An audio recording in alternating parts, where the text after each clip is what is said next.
Good evening. Thank you so much for joining us and aggrandizing the meeting. I request everyone in the back seats to please come forward.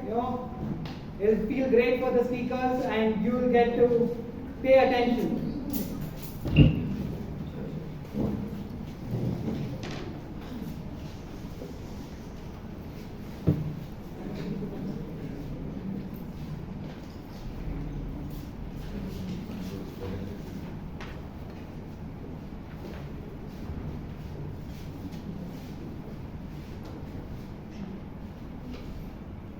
In this modern world, there is one piece of equipment that we are always paying attention to, almost 24/7, which is our phones. So that these things don't disturb us throughout the meeting, I request everyone to put their phones on silent or switch them off. I'll give you 5 seconds to do that. 5, 4, 3, 2, 1. If you haven't done it yet, I'm not going to attack you. Please stop down. To make sure that we do not hurt anyone's sentiments, I would request every speaker who comes on stage to not talk about topics relating to sex, politics, and religion. The theme of the meeting is tough as old boots. And as someone who loves wearing combat boots, I did not know what that meant. So when I went back and Googled it, it means that someone who is not easily broken, someone who is very strong and is able to stand up to adversity. And the person who is coming up next on stage is a person who embodies this theme through and through. Someone who was scared of table topics, but now has taken roles to avoid it. And also, in my experience, one of the busiest members of Toastmasters. I'm sorry, presiding officer, I'm just pulling fun. Over to you, Priyanka, the presiding officer for today.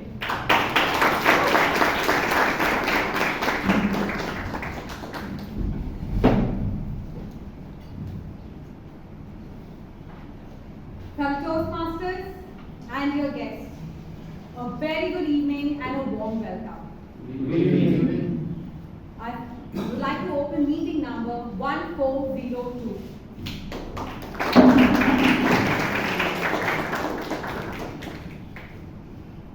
I would like to acknowledge the presence of the guests who have come today. I would like to know the guests who have come in for the first time to please raise up and just mention your name. Yes, please. Sandhya. Welcome to Bangalore. I'm Sunil. Sunil. Welcome. I'm Rajesh Khanna. Rajesh Khanna. Welcome. I'm Sanjay Singh. Welcome. Any other guests? I'm Susan. You're Susan. Welcome. And Sure. yeah, my name is. Welcome to Bangalore Toastmasters Club, and I hope you have a very enriching experience by the end of the meeting. Toastmasters, how do we welcome our guests? Let's introduce our guests.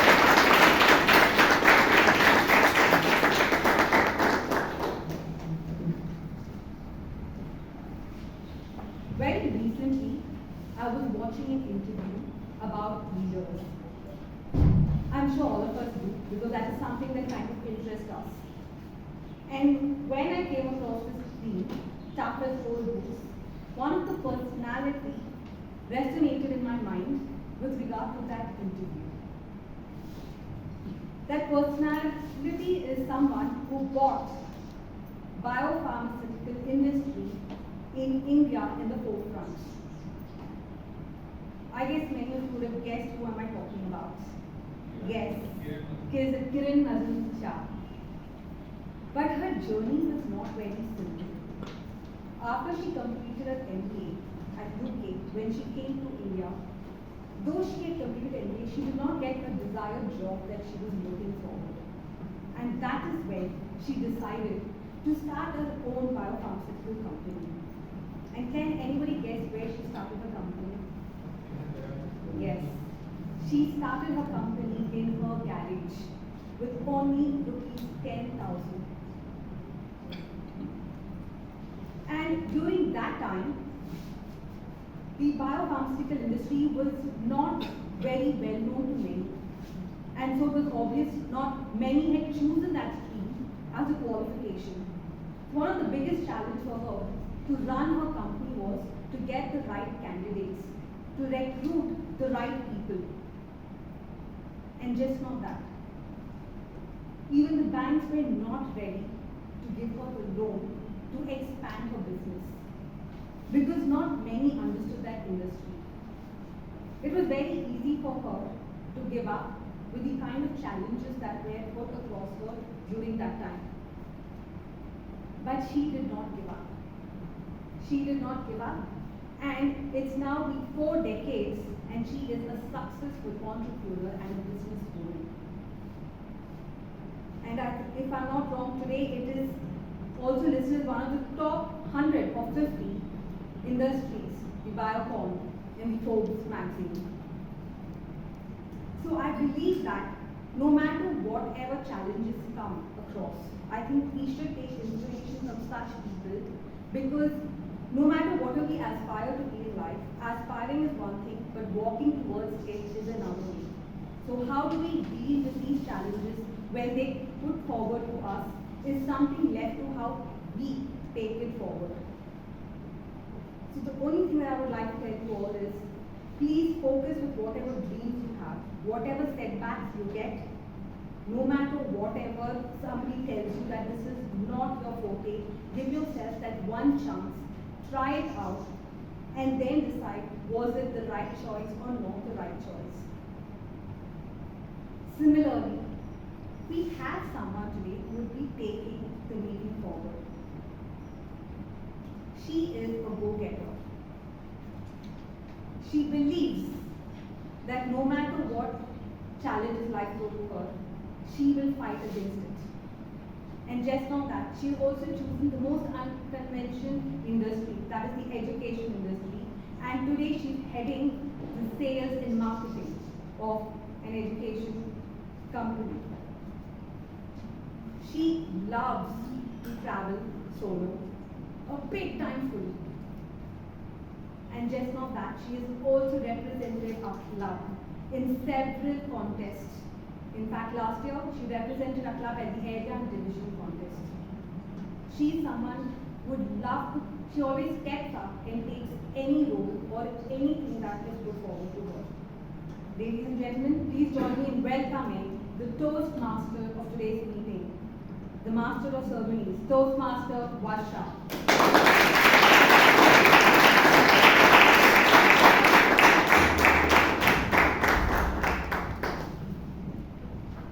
Thank you so much for that warm introduction, Priyanka. As we gather here to celebrate the festival of lights, joy and colors, I urge that each of you raise and sing a prayer with me to bring light to all our lives. You may please repeat this after me. Shubham Karoti, Kalyanam, Arogyam, Dhana Sampadaha, Shatru Buddhi, Vinashaya, Deepajyoti, Namostute. You may all please be seated. To translate this, a very short shloka translates to say that it is important for us to move towards light from the darkness while focusing on our health, wealth, prosperity and well-being. I wish you all a happy Diwali on behalf of BTMC.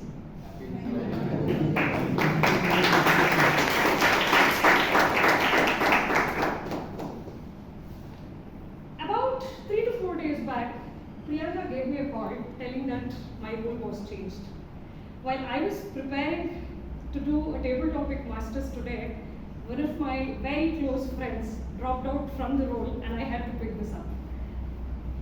I wouldn't say that it was a tough decision, but then getting into his shoe was actually challenging. I thought deeply as to what I should be talking about this. The only personality which came to my mind is probably in all of your minds, because he is rocking this season in the World Cup. He's not only making himself proud, but he has made the country proud, the game proud, by setting an equivalent record to the cricket god. And that is, yes. Well, all of us see his records, his charismatic personality, who's beating records by records. I see something to do with the path that he has traveled. Surprisingly, in one of the interviews, I happened to hear that for eating chole bhature for one day, the oiled roti, I must say, that he had to smash the gym for nearly 3 to 4 hours. I was just thinking, what about myself,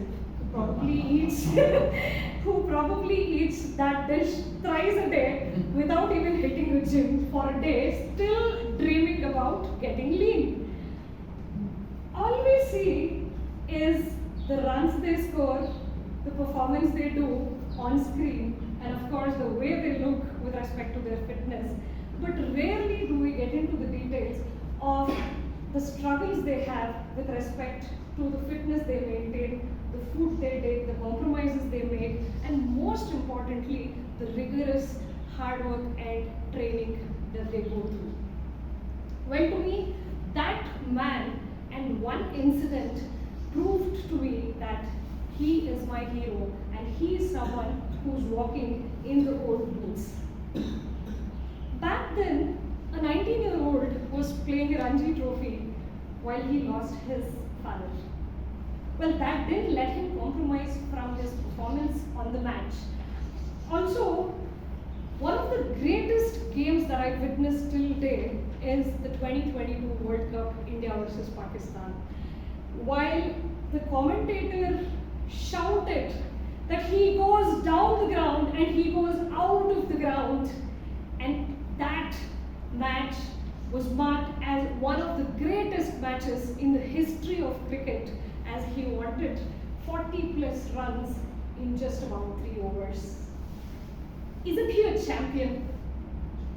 Well, of course he is. In short, it is important for us to wear boots and walk tough paths, but it is also important for us to understand how to make it old by using it frequently. So those challenges should be taken, appreciated, and I can relate to one such personality who came up with this intent of helping others while he was walking this tough path. While the unofficial Toastmasters meeting was conducted in the year 1905, it took more than 20 years for us to get one official Toastmasters meeting. There was one such personality who was striving hard, looking for the place, looking for the young businessmen, accumulating all of them in the YMCA building. And then in the year 1924, the first official Toastmasters meeting was launched. And that personality is none other than? Absolutely. So we all know that we have about 16,400 clubs, 3,52,000 members, and we are making strong, we are making a strong impact day by day on the society. But it is also important for us to understand the hardships that the people have experienced to gather us here. On that note, let us begin this wonderful meet. While I start to talk about this meet, a typical Toastmasters meet would have 3 segments, like how all of our favorite sport, cricket, is to do with the success of a person in 3 segments. Firstly, a sportsman, rather my hero, Kohli, we see that he's a prepared person. There requires a lot of training and skills for him to be successful. On that note, I can compare that quality of his with that of the prepared speeches, because it requires people to come with preparedness. Next comes table topics. This is more to do with anticipation. As the first person comes, people sitting in the audience are anticipating what is the topic that they might get. So they act impromptu. That is the table topics. And finally, Whether or not we take the reviews in the batch, it is important for us to take personal reviews and get back correcting our strokes and our bowling or our keeping, right? So with that, it is important for us to have an evaluation, and today too we have such an evaluation session for the speeches led by Vivek Vijayan. Let me quickly run you through his team of timer, a counter and a grammarian. In timer today we have Chirag. Can I please ask you to explain your role, please? Toastmaster Chirag.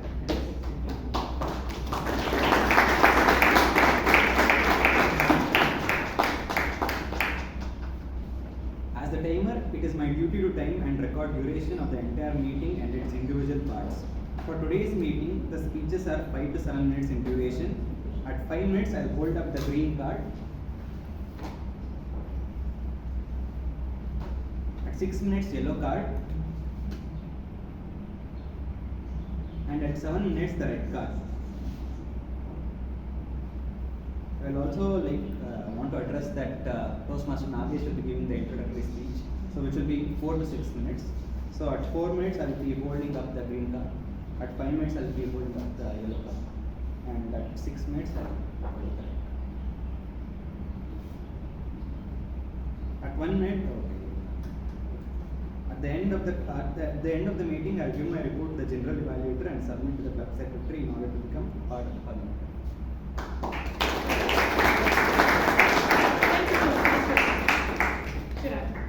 So in our counter, we have someone from my profession. He's into business development. Let me ask Toastmaster Sampath Kumar to read out the roles and responsibilities. Good evening, Toastmasters and my dear guests.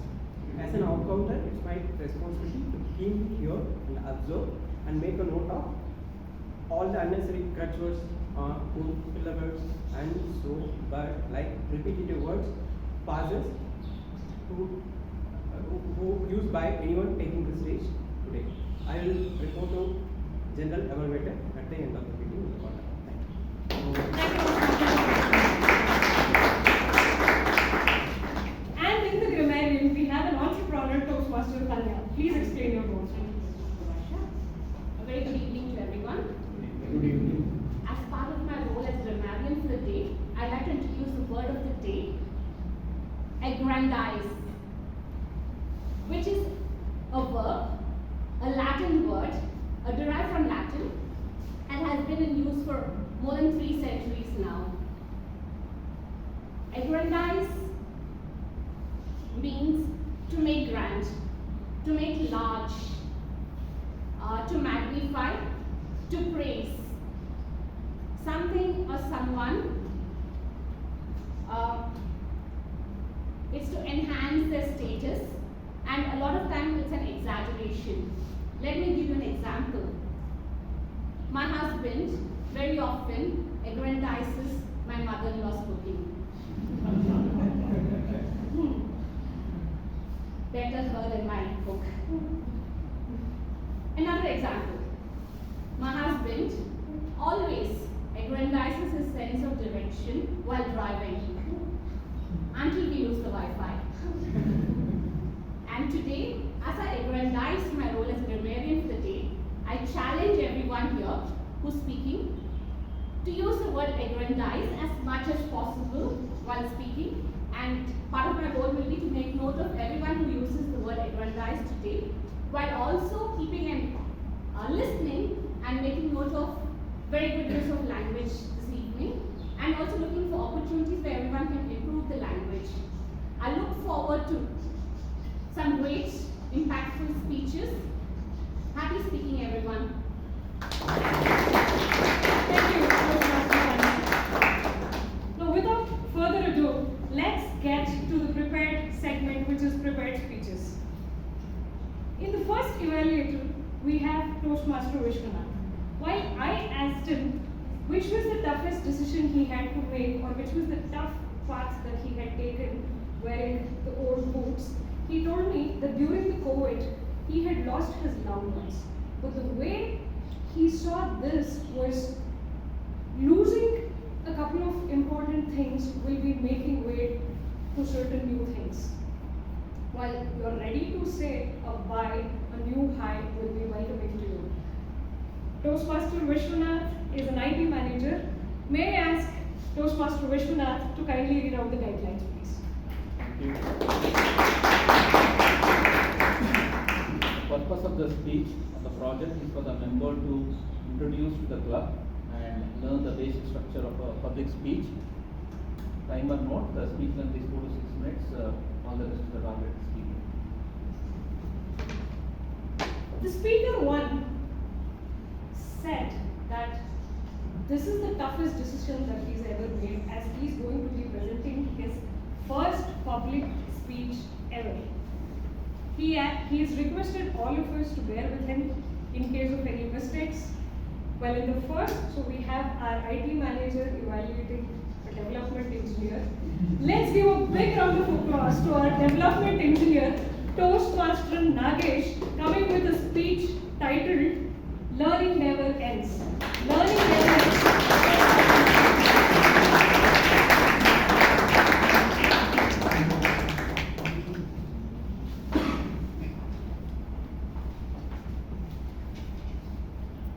Anyone who stops learning is old, whether it's 20 or 80.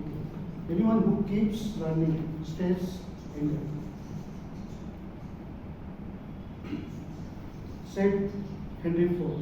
What does it mean? There is no age limit to learn new skills. Good evening, Toastmasters and dear guests. Good evening. My name is Nagesh Rao. I am working in Bosch. On the personal front, I am married and blessed with 3 children. My wife Madhu is a homemaker, and my son is at 9th standard, and my twin daughters, they are studying at 2nd standard. I am born and brought up in Bangalore. I am the 7th child for my parents, having 3 brothers and 3 sisters. I lost my father at the age of 6. I still remember how difficult it was for my mother to take the whole responsibility. Thanks to my mom, she did it. I did my primary education in Sri Rajarajeshwari Vidyashala. I was an average student in the school. After my 10th standard, I did not have any idea on further education. All my 3 brothers had done ITA and secured jobs. I also joined ITA, that is Industrial Training Institute. Soon after, I got job at Bosch. So in my family, everyone was incredibly happy with this. I too felt, yes, I got a job. Now I can relax for the entire life doing this job. So I would like to share one life turning point or event in my life. We had a group of 6 people, of friends, who usually used to spend time together. One day, Shetty, one of my colleagues and friend, had bought 6 application forms of Union College diploma and placed in front of us and asked to fill us.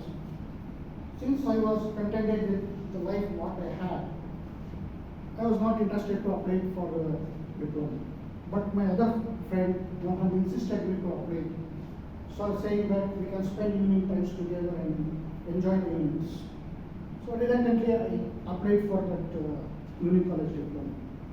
But unfortunately, in the first round, we did not get the seat. On the second interview day, Mohan called me. Hey Nagesh, where are you? It's already nearing 10. The interview is going to start soon. Come first. At that time, I was at work. I told him, Mohan, I'm not interested. I'm not coming. All the best for you. He got really angry and disconnected the call. Fortunately, I got another chance. Soon after, he called again. He said, Nagesh, the interview is got postponed to evening somehow. You come over here. Please try at least once, he said. Then I told, Mohan, I can't come, but unfortunately I don't have any certificates with me. Because I was at work. He said he will go to my home and get the certificates. The rest is the history. I joined the college and successfully completed my diploma in mechanical engineering at SJP Polytechnic. So soon I got promoted as an assistant engineer in my position. So Later I joined BMS Engineering College. Those times were tough as old books. It's a story for another speech.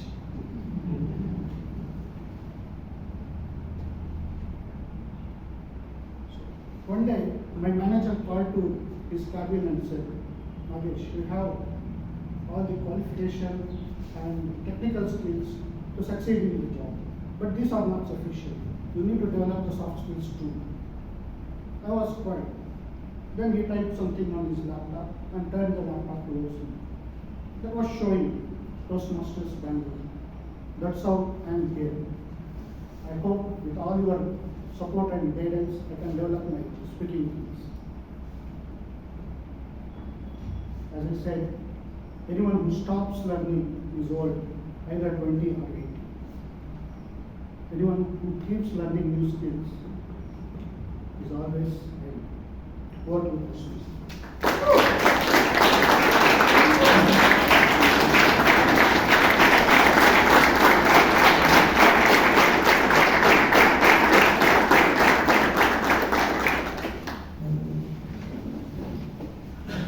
I couldn't agree more with Toastmaster Nagesh.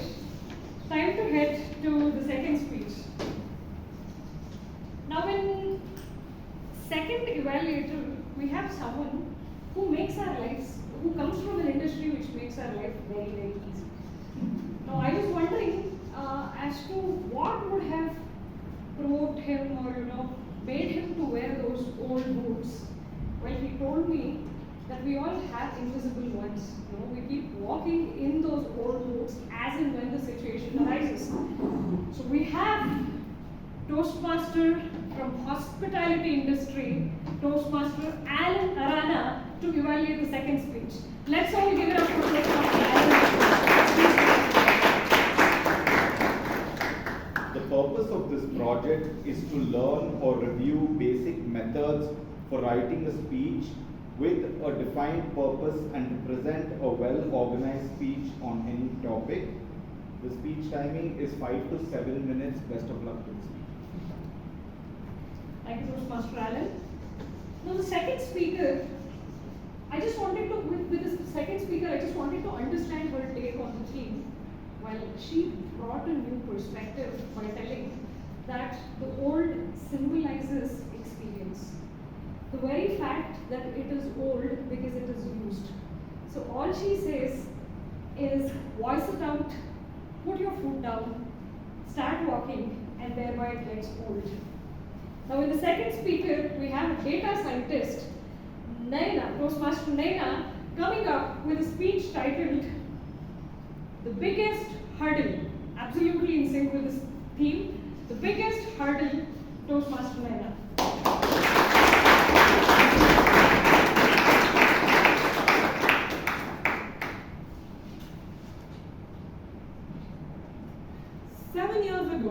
I almost fainted on stage.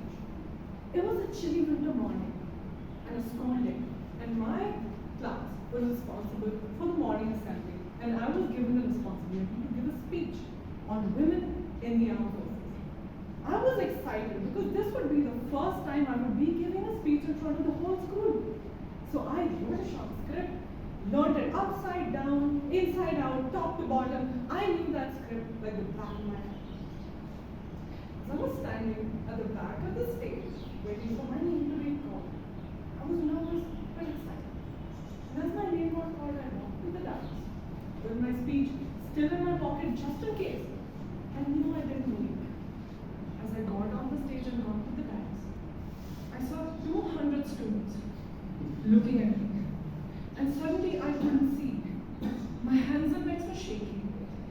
And I thought I was about to faint. I held on to the dais for dear life because I did not want to fall in front of it.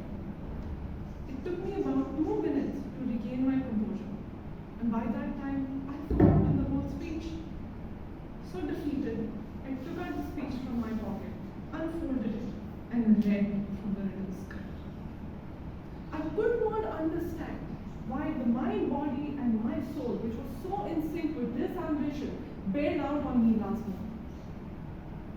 Well, fellow Toastmasters and dear guests, I wanted to dig in and I would like to share what I found.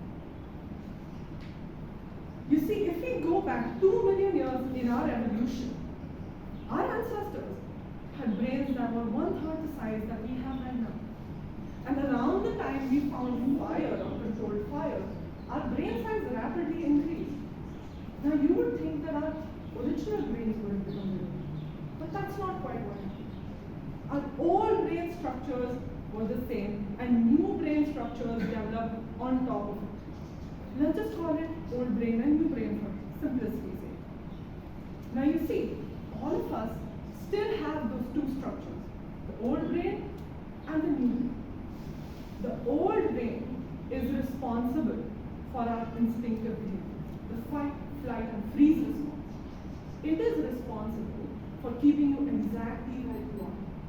It will never aggrandize your ambitions or push you towards it. It wants you to stay exactly where you are. On the other hand, your new brain is responsible for language, for logic, for hopes, dreams, and aspirations, and goal-oriented thinking. Now, the thing is, if we all could think from our new brain, I swear to God, at least I would get so much work done, it is not even funny. But our old brain is still dominant in us to this day. And why is that? The simple answer is because it has to be. You see, our old brain is wired for instinctive behavior, and instincts happen in milliseconds. And so that's what happened that day, right? When I was at the back, I was in level with everyone, which was familiar to me. But the moment I got on stage and to the dais, my brain panicked because it did not know what to do. It went, oh my God, I am too exposed, maybe there's a predator somewhere, and made me panic. Now all of us have this dominant part of our brain, and it is driving our decisions every day. But are we all slaves to it? Is there no way to get around it? Well, there are quite a few ways, but I would like to share 2 ways that I think are the most effective for me. The first one would be to stack incremental achievements. Let me explain. Our old brain wants us to be in a negative feedback. I'm pretty sure any one of us who has tried something new has had thoughts of, oh my God, what if I make a mistake? It will be humiliating.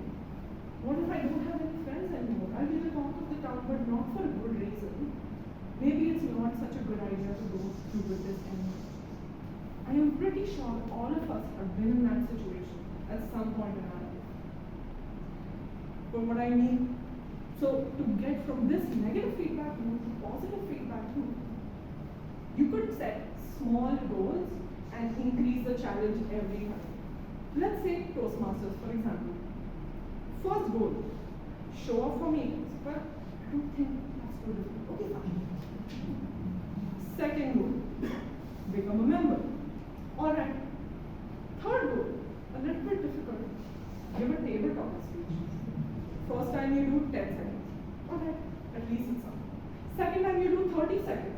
Even better. Then you do your icebreaker speech and everybody is applauding you for it. Just like that, you've mastered table topics, you've finished a whole pathway, and you're on your way to achieving more.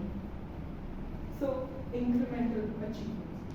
And second, learn something every single day. You see, learning something every day will engage the new part of your brain, making it more dominant. And the more dominant your new brain becomes, the less dominant your old reptilian brain becomes. So learn something new every single day.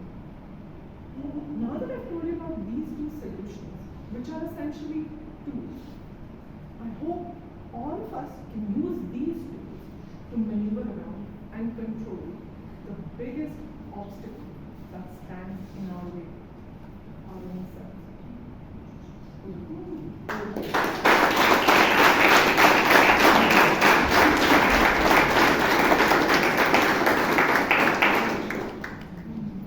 Toastmaster Raina, thank you very much. While you were talking about the old and the new brain and the step-by-step development, I could relate that to my personal life scenario as well. Given the fact that I'm really foodie, my old brain kept telling me that I firstly shouldn't be watching reels on a phone. Secondly, even if I shouldn't be getting along with friends who make it to the restaurants. Thirdly, even if I accompany them, I shouldn't be ordering anything. And fourthly, even if I order anything, I should share it with my friends. So that's how it's working with my old brain. Great. That was a brilliant speech, Toastmaster Prerna. We are heading towards third speech. Now, third evaluator is someone who sees the theme with a magic where she sees that anybody can be old in terms of experience, can be walking the tough paths, wearing the old boots. It's just that they shouldn't be bothered about the societal norms. Age is just a number, she says. Now we have third evaluator in Toastmaster Chaitra. Can I please ask Toastmaster Chaitra to raise and explain the evaluation guidelines for speaker 3? Thank you, Asha. The purpose of this project is for the member to practice using vocal variety or body language to enhance their speech. Timer, please put the speech length is 5 to 7 minutes. Thank you, Toastmaster Chaitra. While I was asking everybody about their say or take on the theme, I did not want to ask this speaker because I assumed that he's already in it. The minute he told me that he is a student of mathematics and statistics, those were the subjects that I was absolutely scared of. Now we have a math and stat student who is coming with a speech titled Pretend to Attend. Pretend to attend. Toastmaster Taran, please.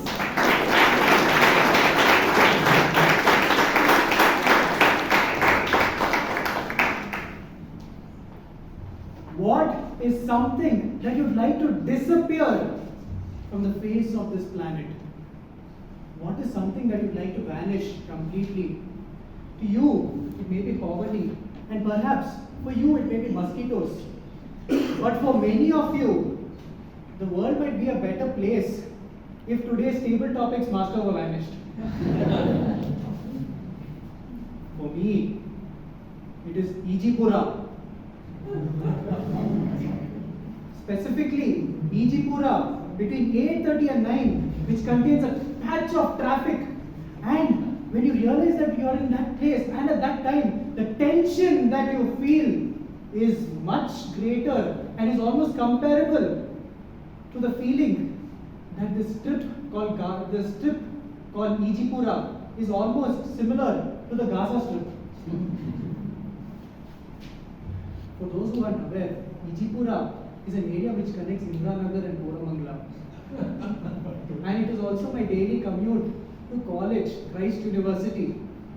And as many Christites are aware, Christ is actually a place which focuses a lot on attendance. For those who will miss classes on a regular basis will have a low attendance, and those who have earned such a status will have to face a tricky puzzle. Because for those who have earned such a status of being a person with low attendance, they have to deal with the college's marvelous bureaucracy.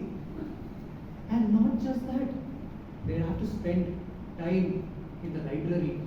Believe me, Toastmasters, when I say this, the library in Christ University is unlike any other, because in most other libraries, they lock the books so that the students do not spoil them. However, in our library, it's quite the opposite. They lock the students. This is for detention, of course. Don't have any other thought. However, I realized that I was going to face this problem when I decided to take 2 weeks off to spend some time out of town. And I realized that the only person who could solve my problem, who could solve this issue, was my HOD, the head of the department, Dr. Deepthi Das.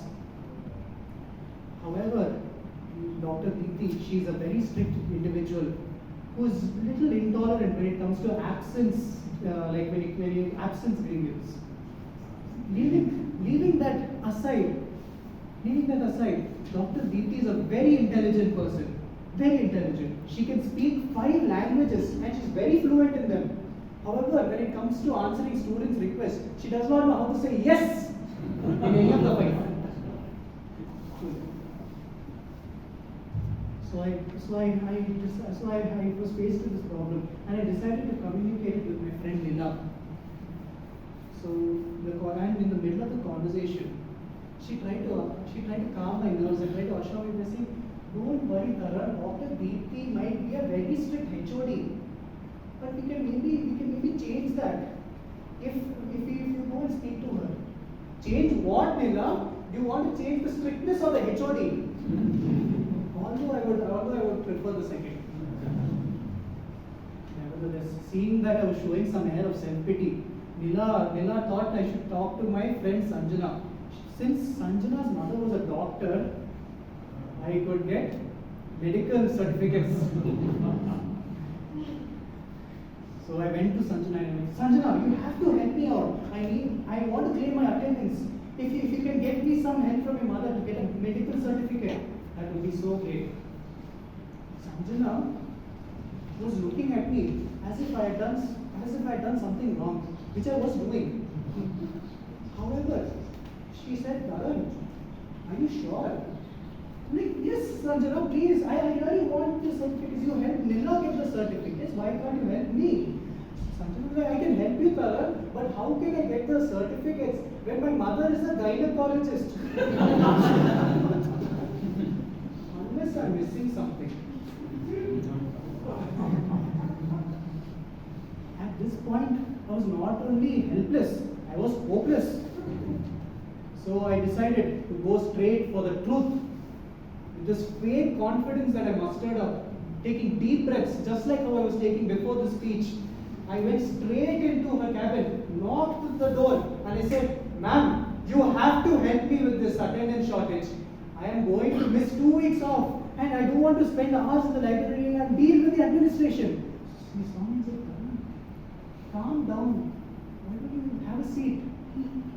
After having a seat, she said, "Why don't you write a letter to me? Why don't you write a mail? I will sort everything out. You don't have to worry. Have a safe journey." Immediately my problems vanished. I realized how much I had overblown my problems to such a large proportion. And these worries immediately faded away when I found out that Deepthi ma'am lives in Ijipura.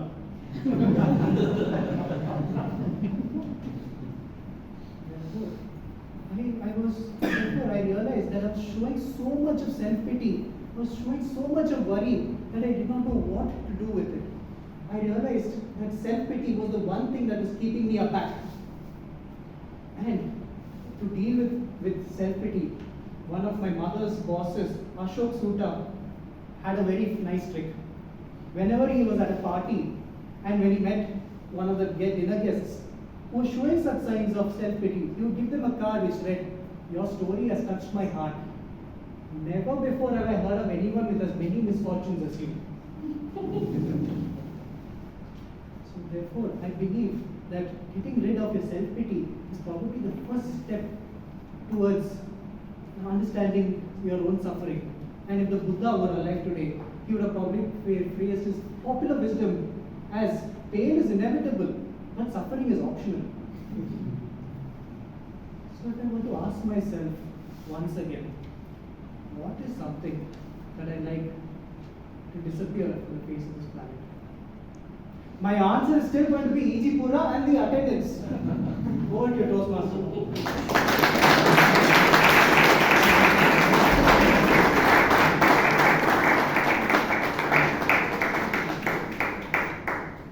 Toastmaster Taran, I must admit that I saw a younger Varsha in you.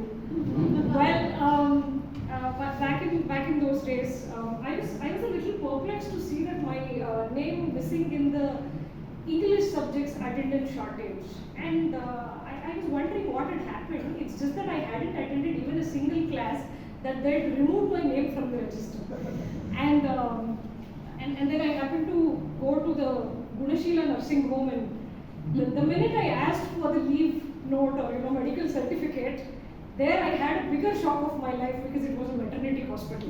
I promise this incident did happen. Well, I could relate to those days with you going to have asked a gynecologist. Well, moving on to the next speaker. Again, in this Toastmasters case, well, he had a similar take on the theme relating to that of the other Toastmasters. But I see him in the old boots today because he is going to be evaluated by two evaluators who are distinguished Toastmasters and trainers. Well, the project demands two evaluation. He would be evaluated by an evaluator, and the evaluator in turn will be evaluated by another evaluator. On that note, let me call upon the champion evaluator who, at the age of 62, wearing his old boots, completed a trek in the recent past while he was on the Sri Lankan vacation. Toastmaster, DTM Toastmaster Gangadhar, requesting you to please read out the address.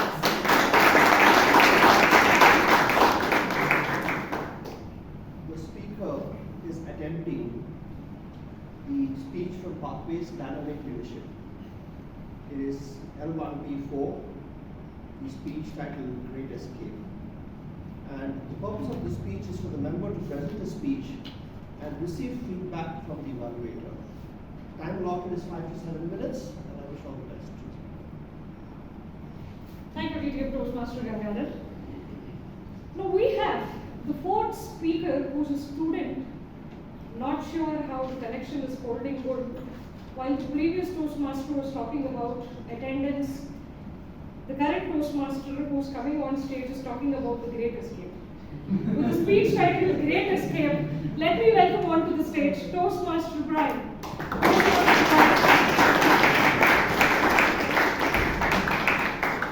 The Great Escape.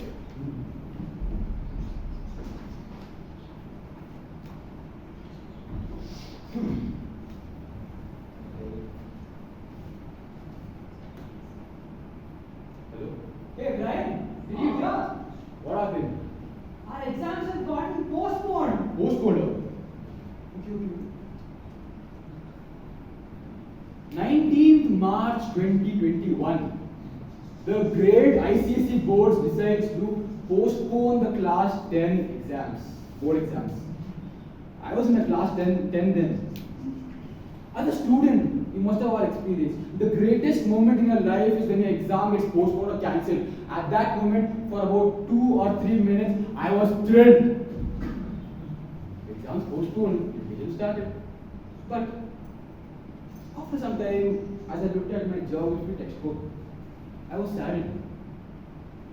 I was a student who was weak in academics.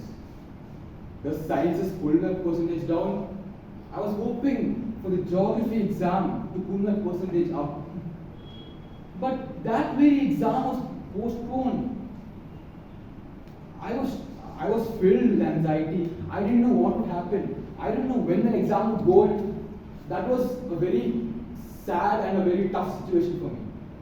I tell my dad the exam was postponed, and he immediately books a ticket for me, my sister, and my mother to Koppa, my hometown.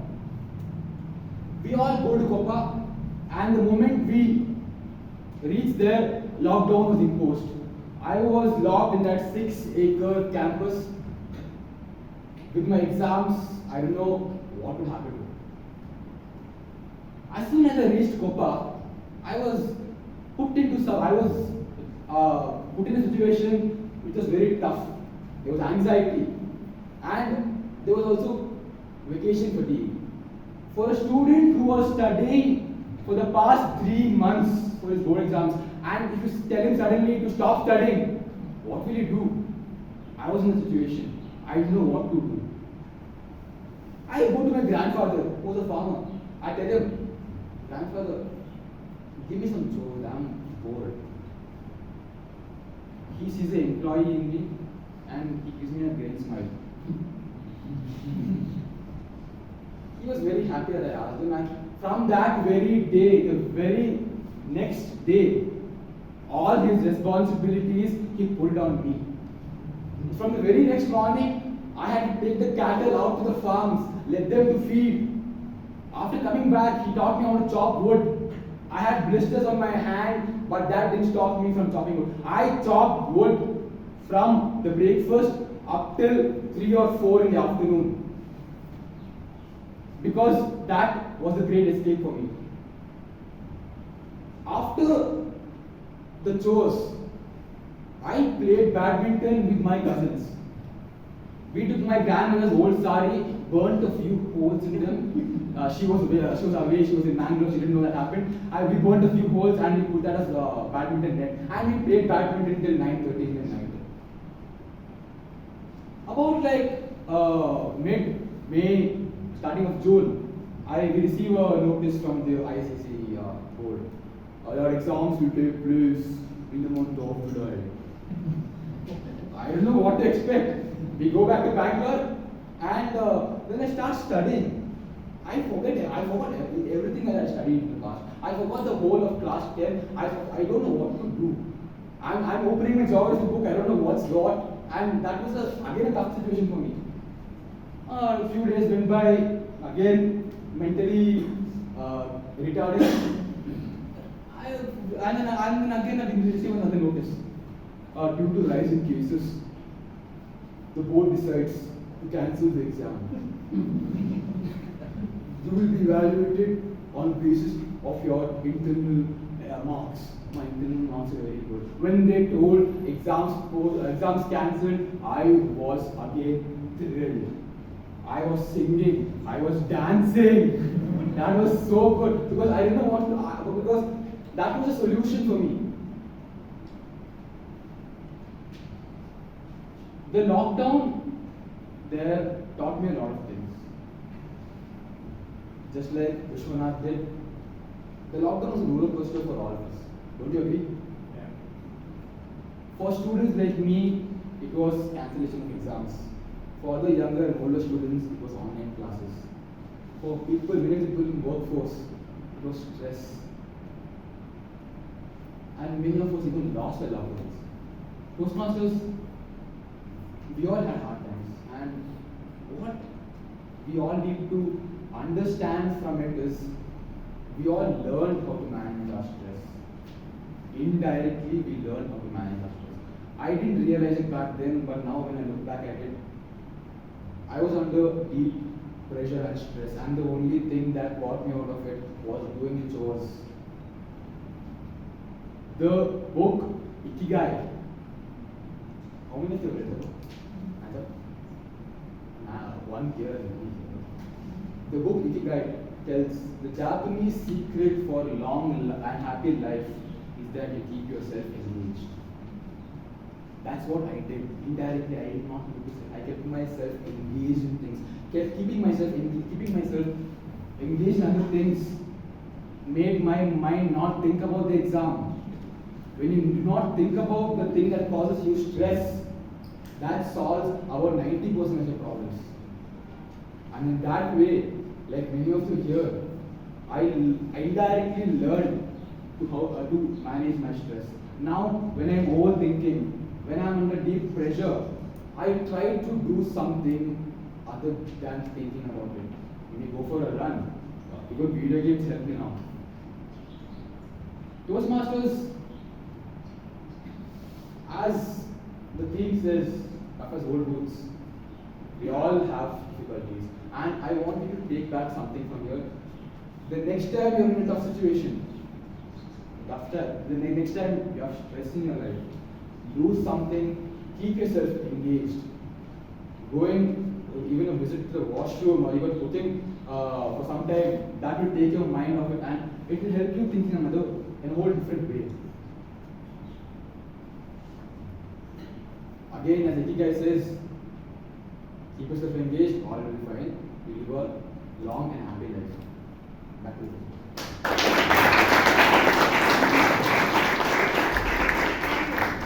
Toastmaster Brian. The Toastmasters, it's now time for us to break and come back after 5 minutes. Toastmasters, Now it's time for us to head to the impromptu segment. Now to lead the impromptu segment of Toastmasters meeting, we have with us someone who's in charge of calibrating vehicles. He's a mechanical engineer, but today, doing this role for the very first time, he says he's very enthusiastic and he's helping us calibrate our impromptu speaking skills. So let's give him a big round of applause and welcome Toastmaster Girish.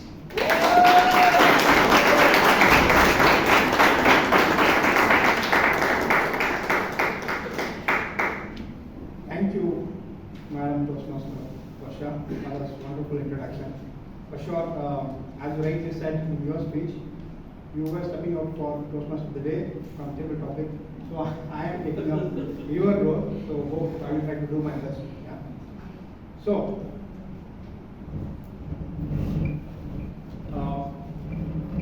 my name is Girish. I will be the table topic master today.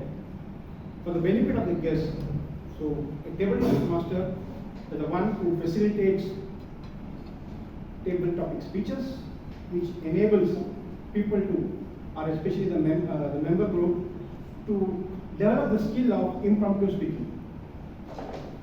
Impromptu speaking will help us to think very quickly and then also organize our thought process and then come up with thoughts, perspectives of each individual and put it across to the team. Yeah. So with this session is also open for all the guests to participate. And then, timer, please note, the time for each topic is around 1 to 2 minutes. And I would request all the members to also be within this time interval so that you still qualify for the best table topic speaker award. Yeah. And then I would also urge everyone to use the word of the day in your speeches. So for this, I would like to start off with the table topic speeches. And I would do it this way, that I would read out the topic and then would call for each person, the Toastmaster. Yeah. So the first topic to start with, my first topic would be, what's your preference to be successful? Is it perfection or reputation? Toastmaster alike.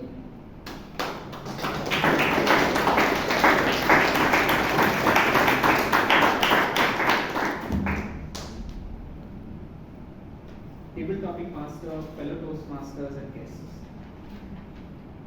Someone once told me that perfect is the enemy of good. And that person is our G today, Toastmaster Vivek. And the reason why I started to believe in that is because at work I was always trying to be perfect. I was always trying to do something in the best possible way, but then every time that it would not happen, I would actually get dejected. Taking a leaf out of our first speaker's or Naina's speech today, incremental goals. So I started to set some very incremental goals about my work. I focused on key areas that I thought I'm going to improve.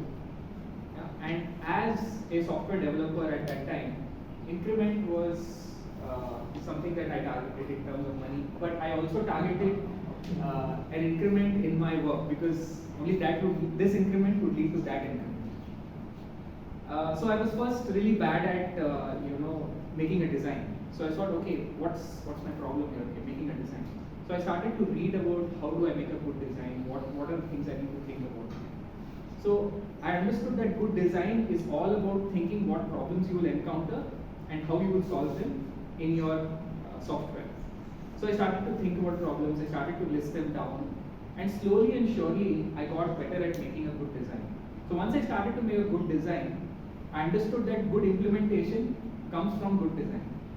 So my implementation got better through and through and through. And I was able to make such decent software that would not have bugs. And not having bugs in the software sometimes is a boon. So, striving for perfection is certainly good, but making incremental changes and, doing it constantly, I think leads you to perfection. So keep perfection in mind so that you will get good at something. Over to you.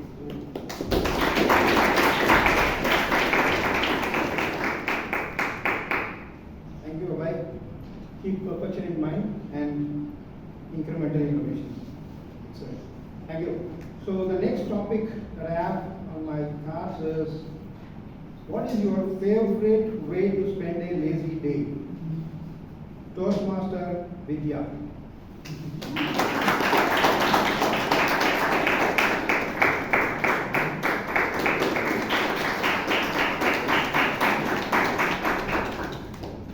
Good evening, Toastmasters and guests. You know, I dread lazy days. I can't imagine how to fill that day. You know, sometimes I feel I have to be like my father, who was tough as old boots. He would always be busy doing something or the other. Or my mother would constantly be doing either tailoring or cooking. So when I get a day which is so bland, it drives me crazy. And on such days, when I know I'll have a free day, like maybe a holiday, I make sure I get up at 5 in the morning. And I plan the entire day first thing in the morning, because I can't bear not to, just thinking of some blank spaces in the day drives me crazy. So what I do is, in the morning I start reading, then I start with my physical fitness, either go for a walk or indoor cycling, and then at sometime in the day I have to get out.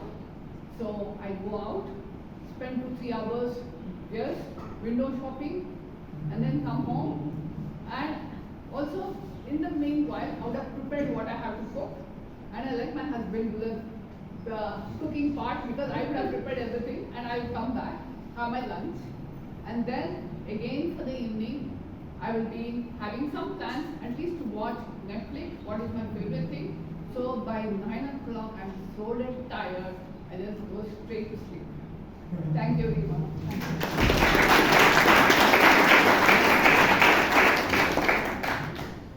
Thank you, Toastmaster Vidya. So this would really not be my lazy day. So the next topic goes to, next topic is though, that what would you do differently if nobody would judge you? What would you do differently if nobody would judge you? DTM Rasi.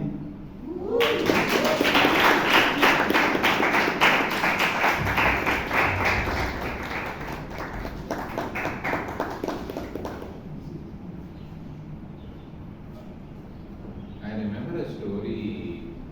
In fact, it happened, when I was young and I was in Nashik, and one of the neighbors came to my house and he ran to my grandfather and he asked him, "Sir, my cow has fallen sick. I heard your cow had fallen sick some days back. What did you do with the cow?"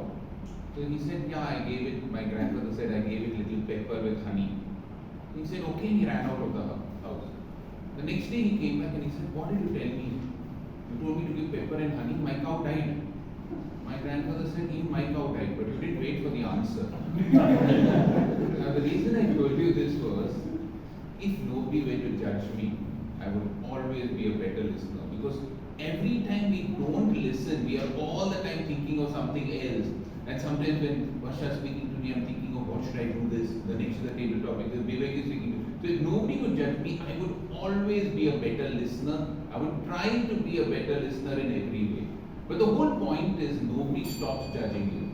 So the point is, if you want to be a good speaker and a good listener, imagine nobody is judging you. And I always tell this to my mentees, imagine that the audience is sitting with their undies, and you will always feel more confident that you are at a better place than them. So keep that in mind, and I think so judgment will go away. Thank you so much.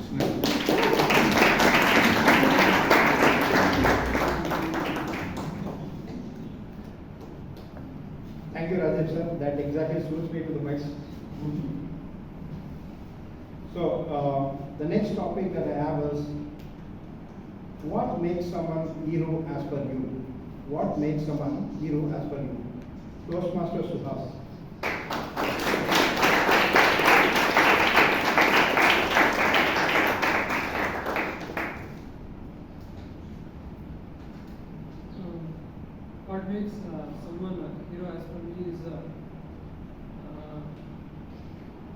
like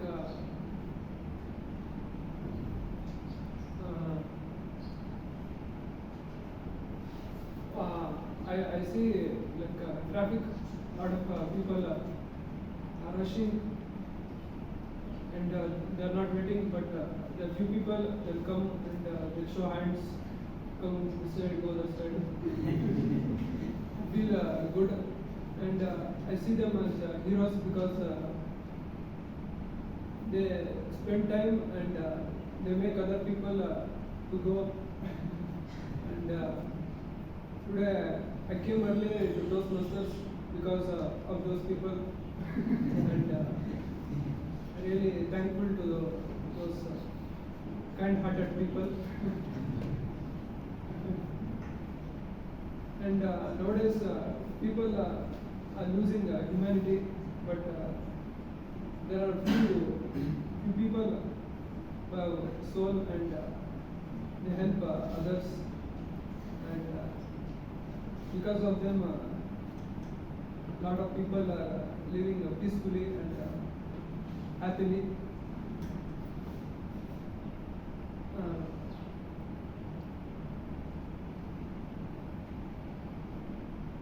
Thank you.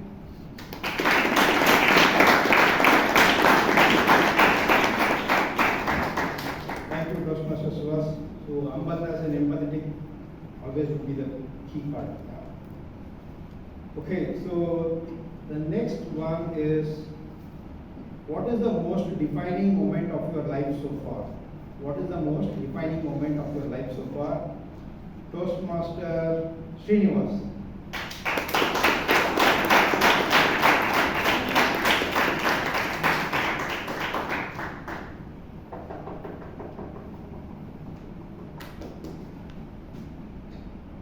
Most defining moment in my life. Probably from childhood, we have been taught, go to a top-notch school, get highest marks, get into great college, and succeed there, get job, and settle. That was the advice which we all would have got. But later part of my career, what I understood is, life is not about succeeding alone. We have to succeed together as a team. And contribution is the most important in our journey. This is exactly the crux which is used in Toastmasters, right? Each one of us are coming here, we are mentored by our mentors, and they want each one of us to succeed on the stage. Instead of competing, it's more about cooperation. And if things would have been in that way, we would have not had wars which are happening. So cooperation, empathy, and cooperation will make world a bright place to be, instead of just looking for individual growth. And if we all do this one, together we can succeed and we can work for India and Bharat. With this, I would like to hand over to Toastmaster.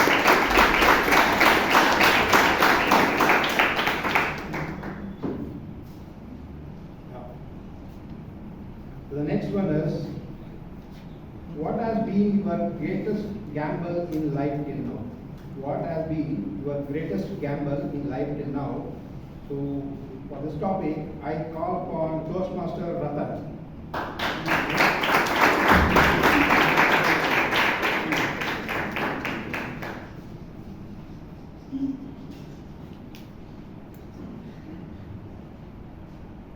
Good evening, fellow Toastmasters and guests.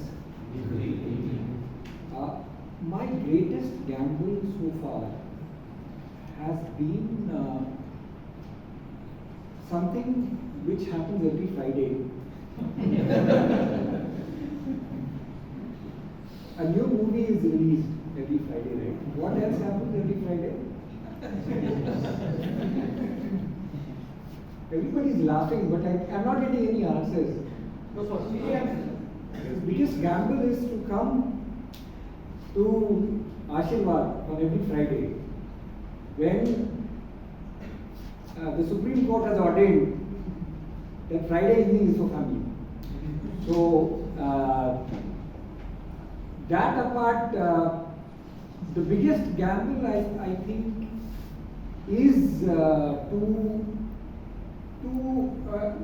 stand for oneself. I think standing for myself is the biggest gamble, because they say that if you don't stand for something, then you'll fall for anything.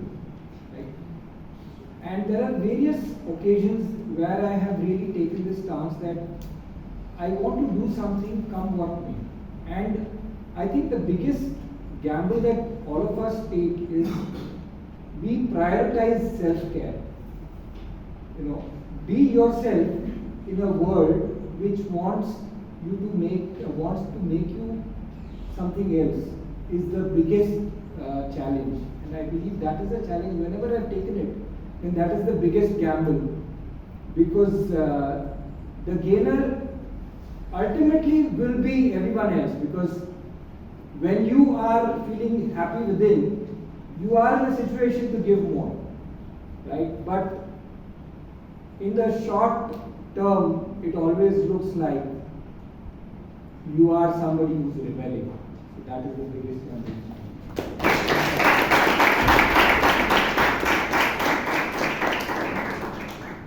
So short message was be yourself, enjoy yourself. Thank you for that. So the next topic is, when has honesty not been the best policy for you? When has honesty not been the best policy for you? For this topic, I call upon Toastmaster Shreya.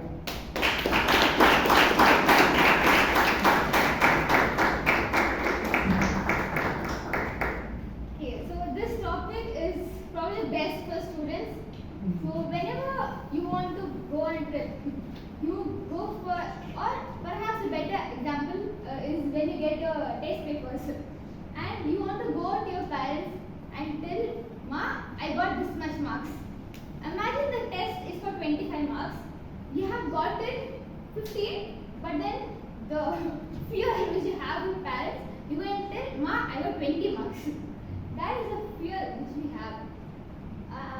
And during trips also, you can tell this to your parents that, wait, we are going to a trip with only girls trip. But they don't know that we have guys also. Not in a dirty way, but just because the parents might not have that much trust, but still, students keep that enjoyment in their life after all that stress. And I would like to conclude with the budget of the trip. When you say you spend only 1K, instead when you're paying 3K, and if you're going on Goa trip, then parents might think you're just going to beaches, we're having fun, when in return, you know what happens.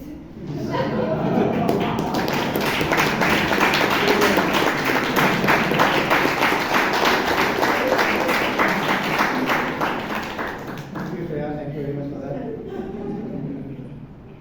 To keep this part running, so the next topic is, if necessity is the mother of invention, who is the father? Toastmaster Puneet.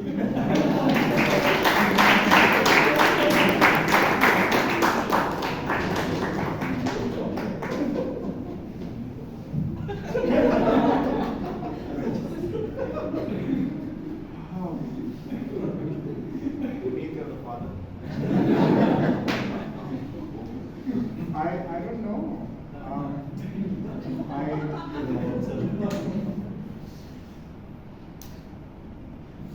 I don't know who the father is. I'll think of it as a metaphor. I think if necessity is the mother of all invention, it is the dark, hard, and brutal circumstances that is the father. Had it not been a scenario this tough, the person would not have dug deep into themselves to find a way out.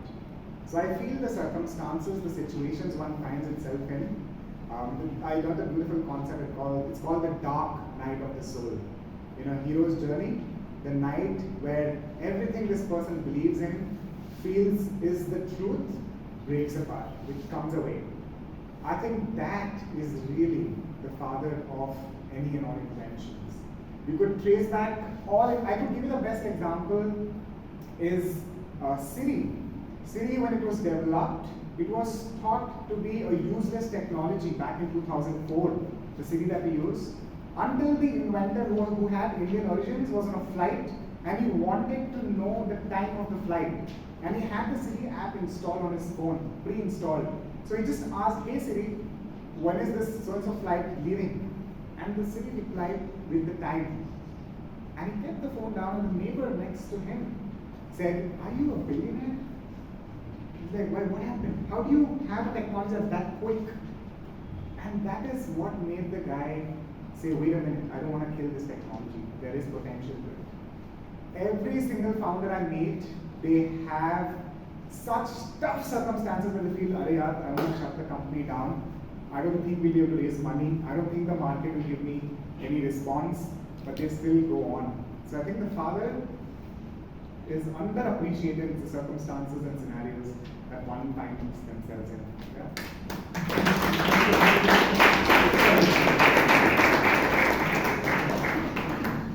What I understood from this, if necessity is the mother of invention, then persistence is the father of it.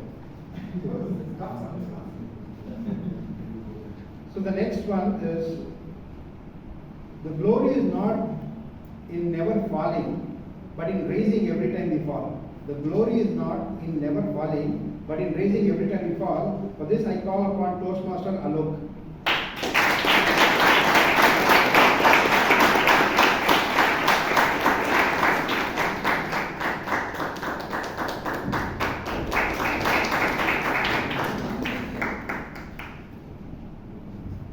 I tried to tie the cow to the tree and speak over the tree. I will speak over the cow. I was coming in a cab this evening to Toastmasters, and I normally get into this conversation with cab drivers, Bangalore traffic. You know the circumstances. You have to spend 30 minutes, 45 minutes for a 20-minute ride. So you just have to make conversation with the cabby. I started having a conversation with him, and he, I felt, was a typical example of how you can get up every time you fall. I mean, that was what I was able to gather in the 5-10 minutes of conversation. He was speaking in extremely good English, so I asked him how many languages do you know. He said, I know English, Kannada, Tamil, Telugu. I said, boss, why are you driving a cab in such circumstances? I mean, you could have done a lot better. He said, I learned driving as a passion, but now it has become my profession. Such profound words from a cabby. I mean, he said that. And I asked him, boss, why did that happen? He said, I wanted to do big in life, but I could only complete my SSLC. So that was the first time he got up. He had ambition. He wanted to do something big in his life. And then he said, because he wanted to do something big, I started running a travel company. That was his first venture. It ran well for a few years, but then I had a younger brother who was not that good at business. So we lost whatever we had, and we still had to survive. That was the second time he got up. He had to survive. He got up, and now he started becoming a cab driver. He works with Ola and Uber. So I said, if you have your business acumen, if you have that passion to do something, why are you still not looking for something big? And at the end of that conversation, he gave me his next idea of how he is going to get back. He said, I want to do something with concrete blocks. I want to start my own business. I'm still looking at funding for that. So with that, every time he falls, he gets up again, and that's where his glory is. He could be a common man, but that's where his glory is in coming back every time he falls down. Back to you.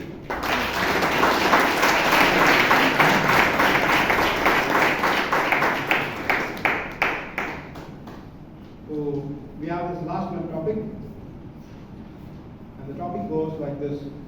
What's the best or the worst prank played on you? What's the best or the worst prank played on you? For this I call upon Toastmaster Akash.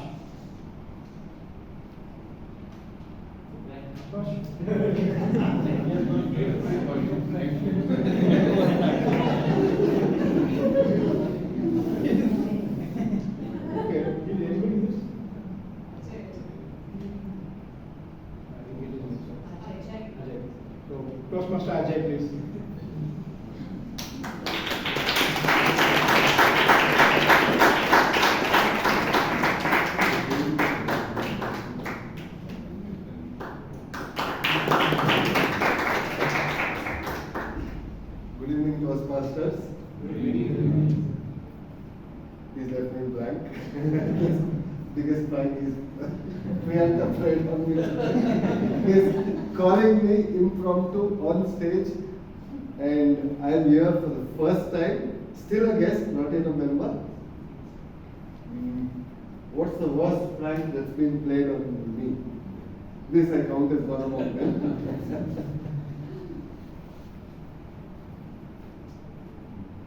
Trying to recall, sorry, stage fear.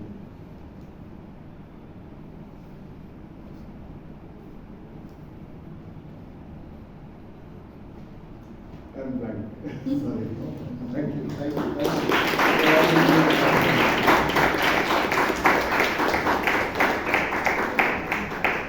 So that's all for today from my side. So thank you very much. So back to you, Toastmaster Masha.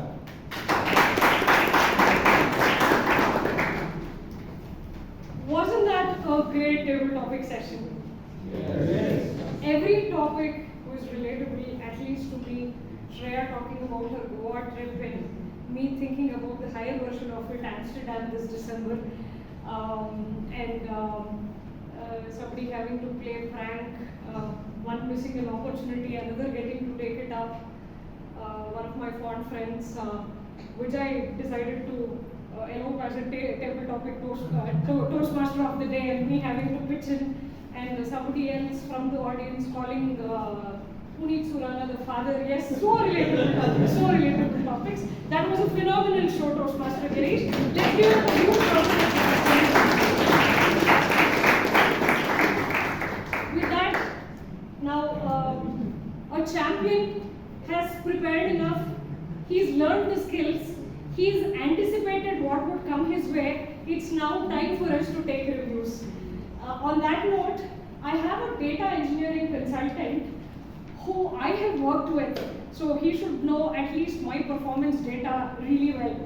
So on that note, he's going to analyze us technically, which will help us manage our communication in the future projects better. Let's give it up a huge round of applause to Toastmaster Vivek Vijay.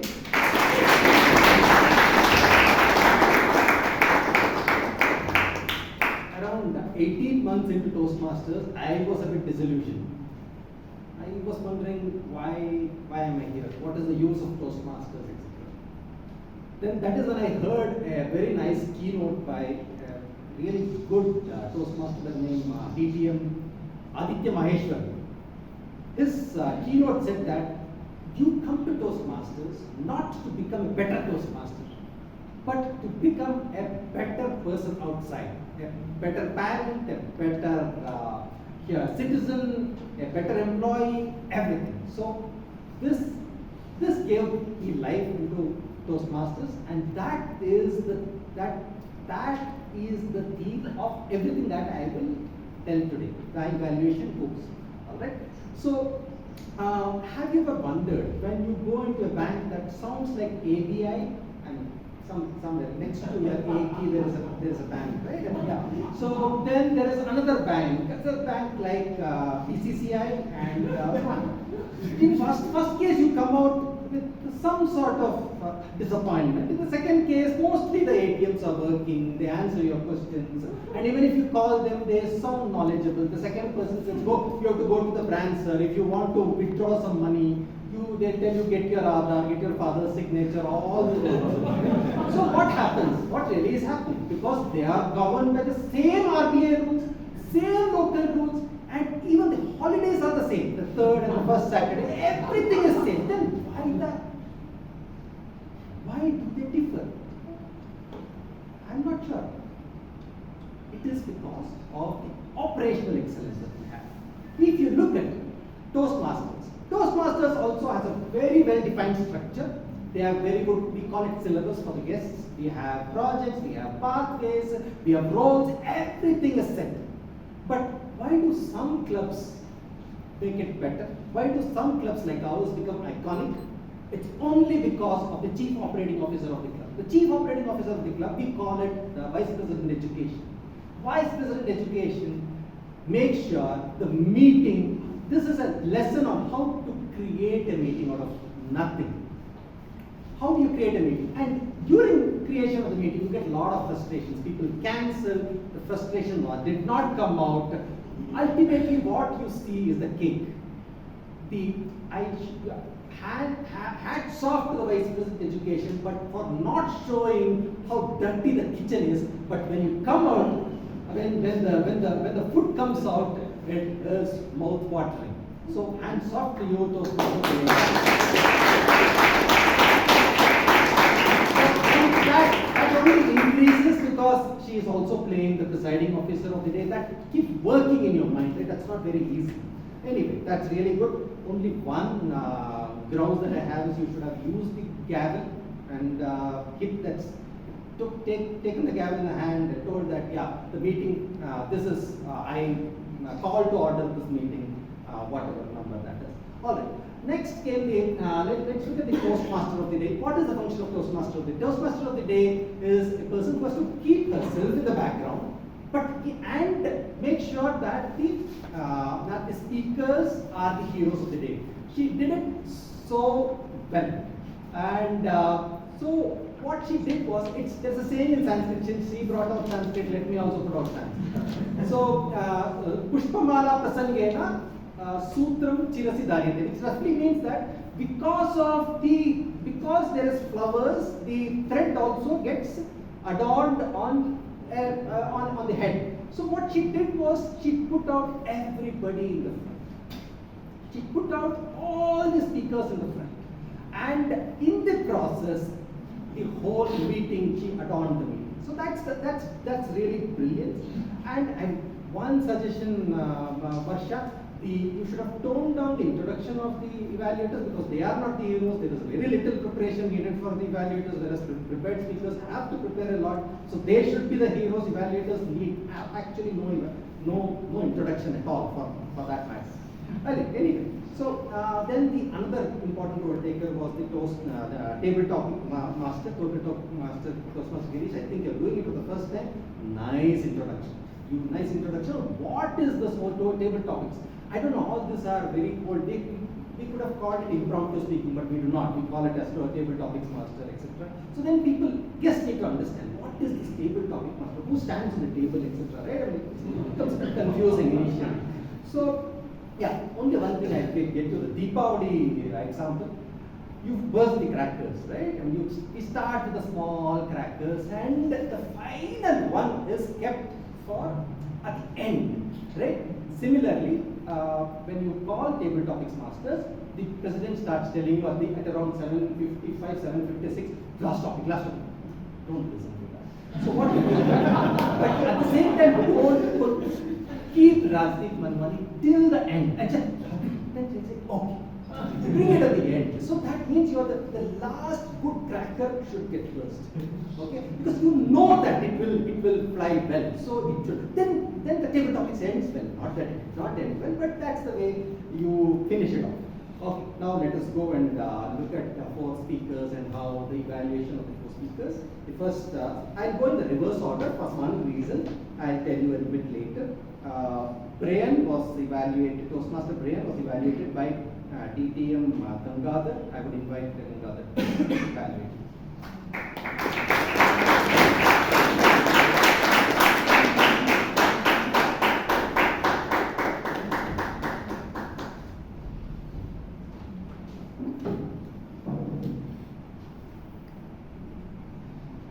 Good evening to all Toastmasters and Toastmaster Brian in particular. Good evening. I think today your speech went off very well from the start, because what I loved right through the speech was the twists and turns that you had. I know I'm talking from the whole aspect right now, but that's what I liked, because you started off very well. It shows preparation. You had the right kind of people who are going to work with you on stage. And all these things are important, because when I heard the sound coming, I said, where is the sound coming from? And then I realized it was shop.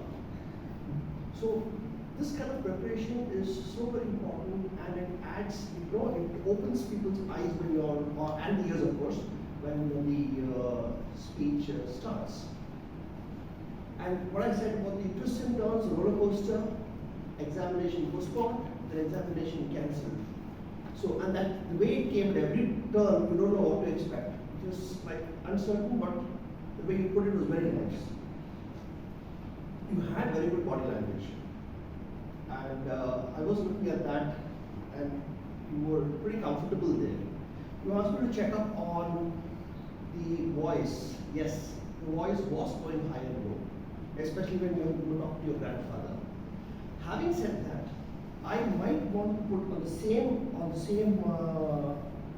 subject that maybe you could have used a certain stage space between your grandfather and you, because you are more or less, on this kind of a mode.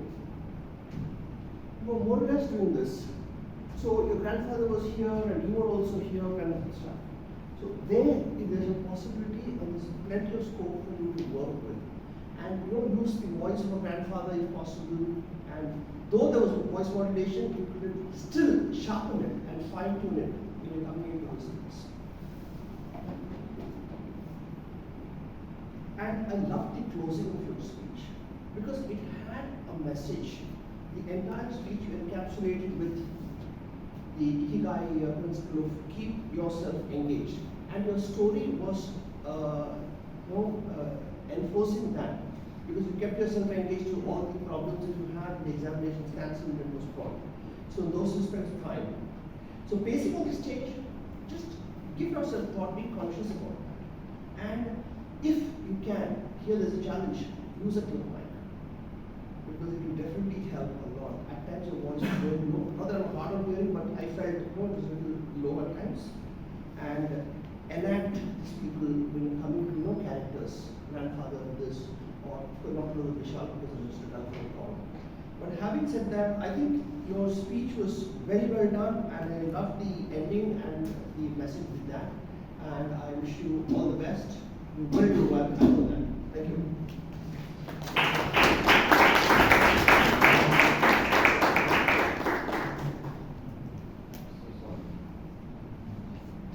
So Toastmaster Brian, I have to do one comment. You still are a student. That's the reason you told. You asked something. I don't hands up. But as you graduate out, hands up. It's like ordering. You cannot do that. Please raise your hands. It all means the same, but yeah, people want a more sophisticated way of telling the same thing. Okay, just keep that in mind. All right. So Toastmaster Taran was evaluated by Toastmaster Chai. Yeah.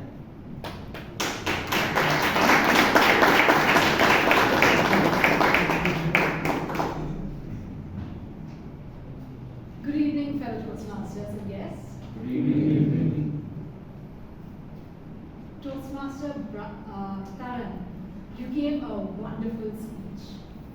I'm quickly going to go into the strong points of your speech, right? You had a liberal amount of humor sprinkled throughout your speech, and that really brought the quality up. Some things I enjoyed. You built up to the story of how Sanjana's mother was a doctor, and then you came to the final reveal that she was a gynecologist. You caricatured Dr. Deepthi very well, how she was incapable of saying yes. And you had different jokes all throughout your speech. So well done on your usage of humor, Taran. You also had some good techniques. You had subtle references that I noticed throughout your speech. For example, I liked how your conclusion referenced Ijipura again from your introduction, right? You also talked about how Dr. Deepthi was from Ijipura as well. I liked how you made your speech relatable. You really spoke to the audience. You told us how some of us would really like our TTM to vanish. So these are all good things that connect you to your audience and bring your speech so much better. Now coming to the topic of your speech, right? Your gestures and vocal varieties. Now gestures and stage use, I thought you did that very well. I saw your gestures, they flowed very naturally, they were not overdone, they were perfect. And stage use was good as well. But when it comes to vocal variety, there I really had to nitpick a little bit, but there is room for improvement. Now, vocal variety is composed of pace, volume, and tone, right? You did well on pace, there was some variety, same thing with volume. But with tone, I felt that it was slightly monotonous, and since this speech calls for vocal variety, I thought you could improve there. Also, one thing I wanted to point out, you had a lot crammed into your speech. You had different topics, from Ijipura to your library, to Dr. Preeti, to self-pity.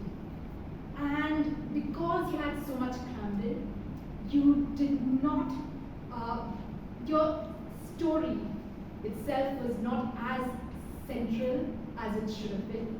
So I thought it came at the cost of cohesiveness. So this is something you can work on for your next speech. For example, I didn't really see the relation to the title. Transitions were also, you had some room for improvement as well. For example, your transition to self-pity. But other than that, these are all different things that are a little more subtle that you need to work on. You are a strong speaker, you brought a lot of energy on stage, and you entertained everyone. And I'm sure that as you work on this and grow as a speaker, you will be amazing. Back to you.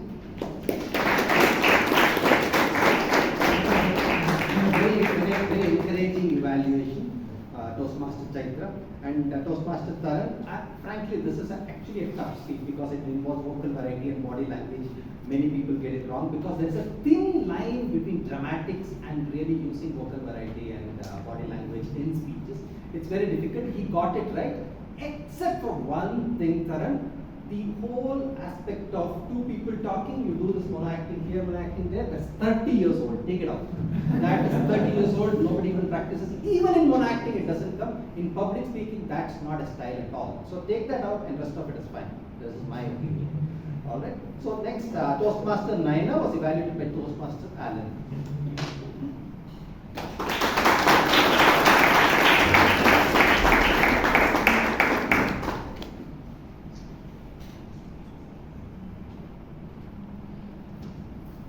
With the purpose of delivering a well-organized speech with a defined purpose, Speaker Naina, let's dive right into your speech. In terms of clarity and speech, you proved yourself to be an exemplary speaker whose spoken word was clearly understood. You used eye contact and physical gestures effectively. And why do I say effectively? Because throughout the speech, you looked at all sections of the audience. Everyone was immersed into what you were saying. You also used all parts of the stage, and I also think very creatively and effortlessly used the lectern, all of which helped in connecting with the audience. You were well attired and appeared completely self-assured as you engaged with the audience. The specific purpose of hurdles and the solution-based approach was clear and supported by your speech style and organization. The speech also effectively met the general purpose of delivering a well-oiled and well-organized speech. Having said that, Naina, while you use the tools of tone and speed effectively, your volume, especially when it comes to your throw of voice, especially when you lower your voice, needs practice. I can whisper, but you can still hear. So when you whisper, it doesn't mean that the person cannot hear. And during parts of your speech, you couldn't hear people couldn't hear you at the back.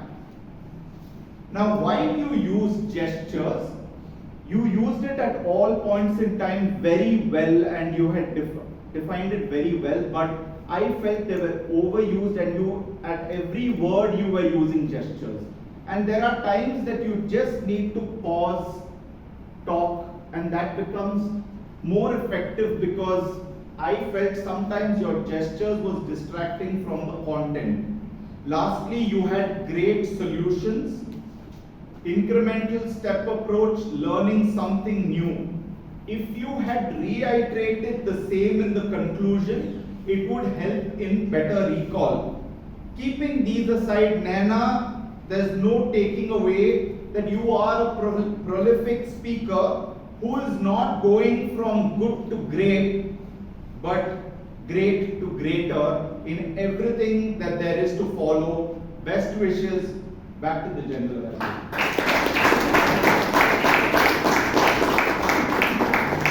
Thanks, Alan. Nice evaluation as always. Toastmaster Naina, true to the guideline, it was very purposeful. Your speech was purposeful. Only thing is, it was 80% theory and 20% story. Can you increase the quantity of story, please? 30-40%. That would go into the right brain properly and help us assimilate theory much better. Alright, Toastmaster Nagesh was evaluated by Toastmaster Vishnu.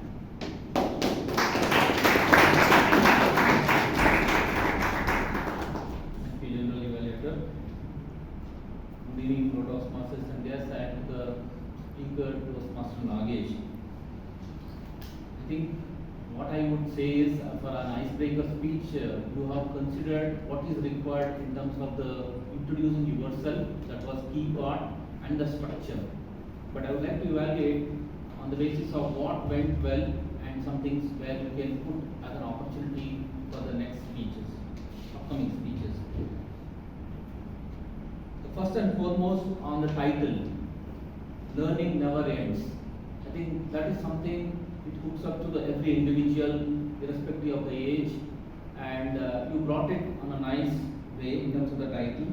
At the same time, the opening and the closure also, wherein you brought in the specific lines of anyone who stops learning is old. It doesn't matter of the age, though you talked about 20s or 80s, and anyone who keeps learning stays young.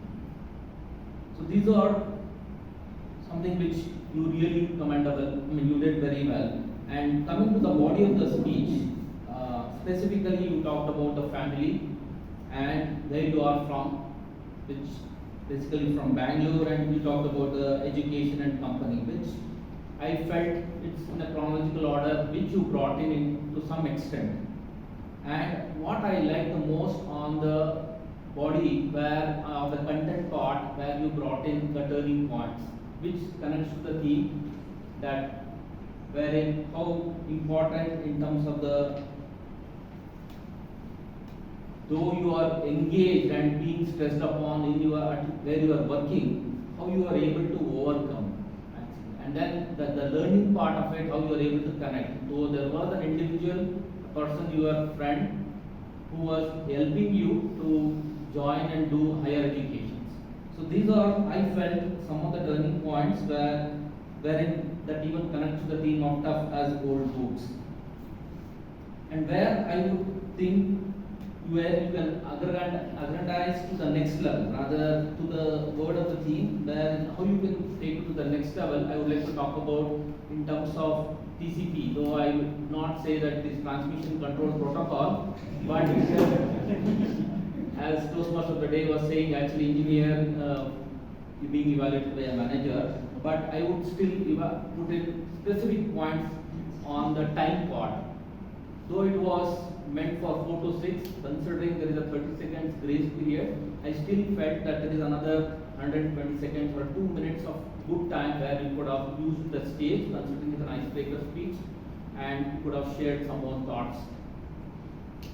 And coming to the content as well, where it connects to actually, wherein you have put a very thin line on the timeline part, where about the family and education, which you could have put more in terms of the content. And then of course the practice, because I still felt that at times you were referring to the specifically the script which you are using, maybe that you can actually kind of look at as an opportunity to move for the upcoming speeches. So with all this being said, many congratulations on the ICT speech and all the best for your speeches.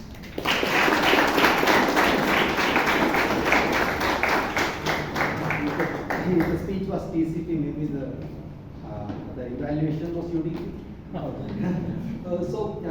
Toastmaster Nagesh, you are a very nice storyteller and do not take your manager seriously. You are not a bad communicator. We welcome you. It's nice to have you in Toastmasters. You really did not need this to transform or anything of that sort.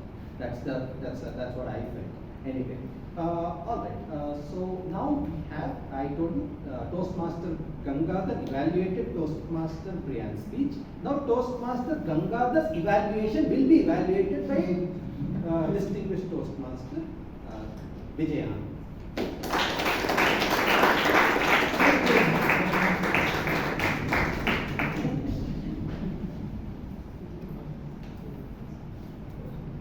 Recipients of feedback benefit most when the feedback is very specific and how it has to be done. Specific and how it has to be done. Mr. G, fellow Toastmasters, welcome guests, and DJ Gangadhar. This project calls for that the evaluator gives an engaging and constructive feedback. Let's see how you fare on these two fronts. Constructive, yes, you had half a dozen points to tell the speaker where he did well. Excellent. On the other hand, we just had about 2 points where he could improve. I thought it was a bit lopsided. I know the evaluations were making more areas of improvement, that's why we come for. That's one thing you might want to just bear in mind, my recommendation. Now, how to improve is extremely important. Now, voice. I want to ask, where is the speaker? Where is Brian? You're there. Brian said, I was anxious. You have a loud, booming voice. Perhaps, I was wondering, when we're anxious, do we speak in a loud tone or is it a softer tone? Audience, I'd like to learn from you. What is your take on that? Softer tone. Yes, thank you so much. Now, this is an engaging feedback. If I were in your place, I would have asked the audience. So, Toastmaster Brian, all of us, when something anxious, we have to talk to us. Second, if I was in your place, I would ask the speaker, Brian, you said the exams got postponed first time around, right? ICSE board exams. Were you happy or sad? Initially happy. Initially happy. You look very angry. So I just felt the facial expressions didn't match the first time around. Again, one more chance to engage with the audience and the speaker in particular, just to ensure we're on the same page. Posture. Now, Brian, you are blessed with a very good height, and you said his body language is good. Posture is one aspect of body language. At times, correct me if I'm wrong, the tall Brian, we found him bending, kind of slouching and stooping. That's one area. Always, whatever height you're blessed with, stand straight, don't bend. That's one more area. We will perhaps slow the speaker. The last, very important, the message, you've got to connect with the audience. Message was good, you told him in his plus points. If I were in your place, DJ Gangadhar, it was about students where their exams get postponed happy. Other people, other walks of life, we have people, working professionals, they get into rut doing the same work. Businessmen, entrepreneurs, sometimes they feel the business is doing nowhere. And homemakers, day after day, doing the same work, trying to style his job. Now, all these sections of people in society, friends, all of us will rut. But there is a great escape for you by keeping yourself engaged and doing something different. So what happens is, your message, this kind of message, it resonates with most sections of the audience. Just minor suggestions. Having said that, friends, those who don't know, DJ Gangadhar is repeating this project, which is absolutely commendable. He told me 3 weeks ago, I want to repeat this and I want you to evaluate my evaluation. And that speaks truckloads of his commitment. Kudos to you. Back to the team. That's brilliant as ever, Toastmaster Vijayan.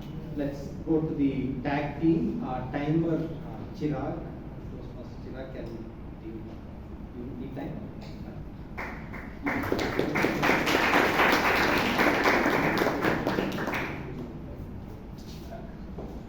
So when I became the timer, I just wanted to get a chance to lift all these cards. I didn't get to lift those cards the first time around, so I was just glad I could do this this time around. So I would like to mention the people, like, okay, especially the red card, obviously. So I want to lift the red card, and so these were the people who gave me the opportunity to lift those cards. Toastmaster Brian, Toastmaster Abhay, DT Amratan, Toastmaster Puneet, Toastmaster Alok, and finally, oh yeah, there are more also, okay. So Toastmaster Chandra, then, okay, repeat it, okay, anyway, so Toastmaster Vijayanand in the end, and finally, General Divide.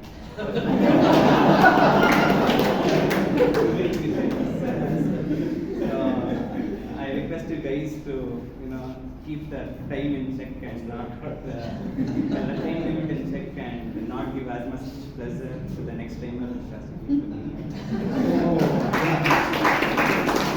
Toastmaster Chirag, there is one information you have to take in.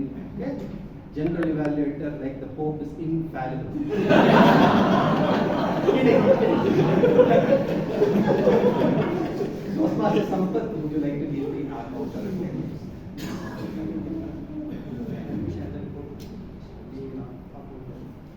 So those who have used more than 5 times chose are Toastmaster Vijay, Toastmaster Varsha, Toastmaster Naresh, Toastmaster Brian, Toastmaster Dinesh, Toastmaster Abhay, Toastmaster Subhas. That's it. And those who haven't used any credit votes, 0 credit votes are Toastmaster Vishal, Toastmaster Priyanka, Toastmaster Naina, Toastmaster Srinivas, Toastmaster Alok, Toastmaster Aaron.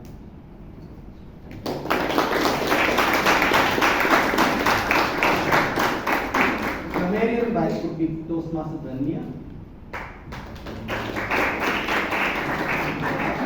Word of the day, aggrandize, was used by Toastmaster and Naina alone. Please correct me if I'm wrong. Evaluate.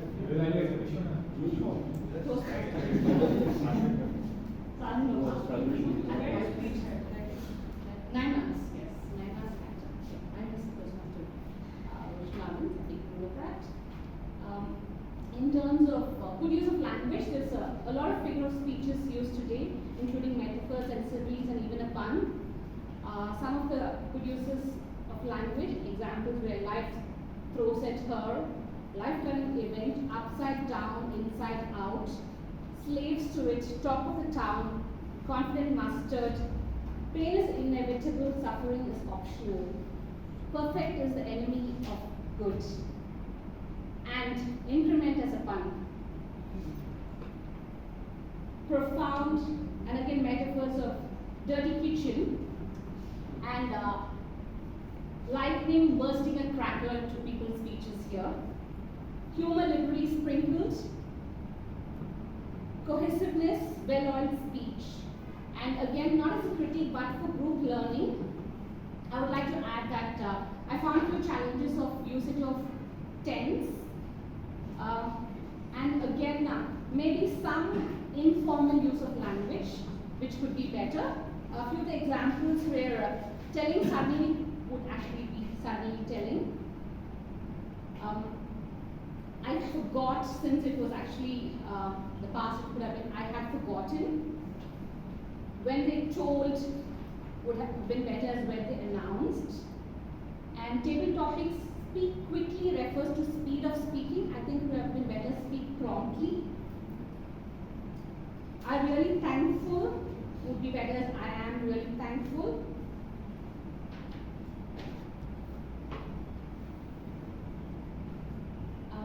And again, pretty comfortable is a bit informal.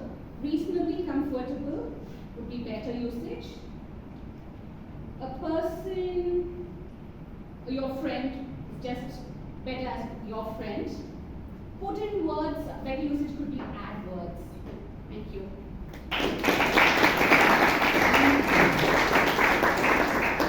I have been getting messages saying that I have not evaluated Sergeant at Arms, but that was intentional. Right? So Sergeant at Arms is the most confused role in a Toastmasters club. Because right from whether, even if you want to spell it out, is it S-C-R-G-E-N-T, S-A-R-G-E-N-T? I don't know idea. When I first entered the club, Toastmaster Melvin was the Sergeant at Arms. I was thinking, is there any arm behind him? What is happening? It's a pretty medieval English, frankly speaking. And then what really happened is that we started telling that the Sergeant at Arms' biggest duty is to introduce the president. Well, that was a complete misnomer. Terms and terms have been wasted on that misnomer, saying that this president is some Krishnadevaraya and has to be welcomed like this. No, that's not completely wrong. Actually, the Sergeant at Arms is a logistics manager. Logistics manager, 85 to 90% of Sergeant at Arms duty is to get things out. And if you go to any meeting, I attend conferences, etc., people cannot start a meeting. You got it? It's like bootstrapping. You cannot start a meeting. Somebody has to come. The most important person, if that person comes and starts a meeting, it's not good. And you don't really, so that is the reason why we have Sergeant at Arms who comes in even when people are settling. So I like the way today's Sergeant at Arms started calling. He didn't wait till everybody settles down and then started. No, what he did was exactly right. He started coming in the front, then he did not harp on the theme much. That's really good. You are not supposed to harp on the theme. It's none of your business to harp on the theme. The meeting has not even started. President has to start the meeting. So President calls to order the meeting, the rest of it. In that sense, I would like to give one or two my opinion on the Sergeant at Arms. So this is a very nice hall, frankly speaking. We are fortunate with all the wooden chairs, etc. Rest of them are plastic chairs. We have really good chairs. So when it comes to that, we need a standee here, okay? Because it appears very well when somebody sees the video. And anybody in the world sees the video, when they see that, you have the Bangalore Toastmasters Club, the second oldest club, whatever, you can write whatever you want. And you need a standee outside as well. When you have a standee, then people are not confused. Sometimes people come here, some guests start pushing it to the extent that after some time they go back. So you need a standee outside. It would look good. 85 or 90% of your work is off the stage, 10% is on the stage. I think we have to get it right. Then what happens? You don't have the anxiety. Otherwise, I see that some of the Toastmasters have the anxiety. How do you introduce the president? The president needs no introduction after 2-3 weeks. You create something and introduce the president. It's perfectly all right. All right. With this, I think I had a pleasure of having general evaluator for a long period of time. Happy Diwali to you. Back to the Toastmasters.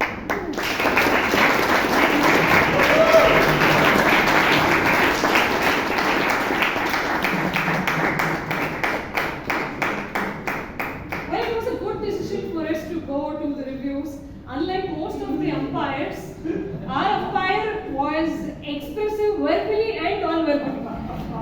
Let's give a huge round of applause to Vivek.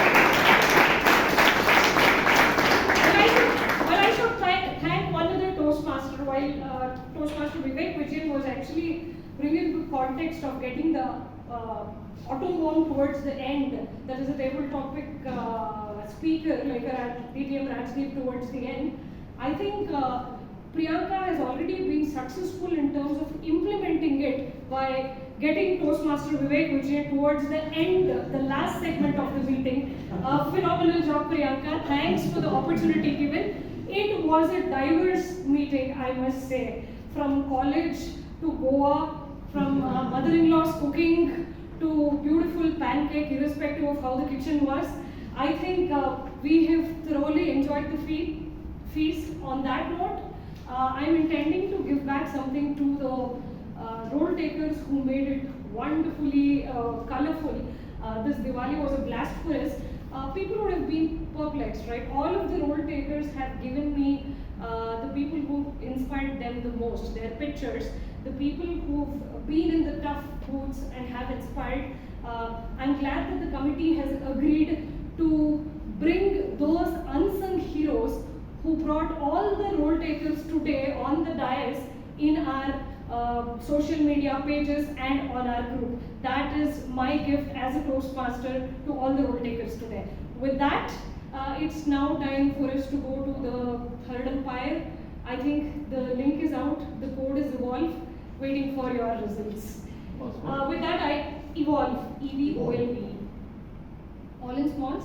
With that, I'd like to invite Toastmaster Priyanka back. Let's give it up for Toastmaster.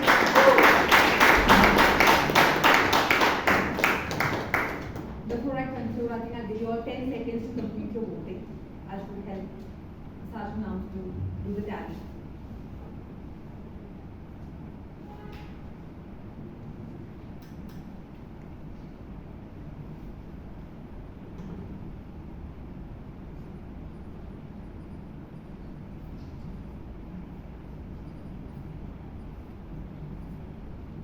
I guess you all are done with your voting.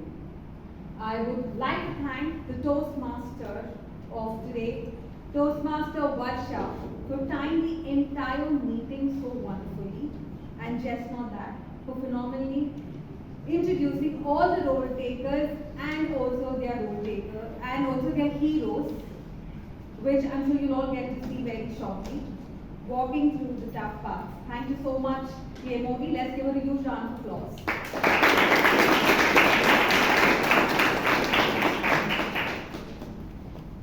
I just have one announcement for all of you.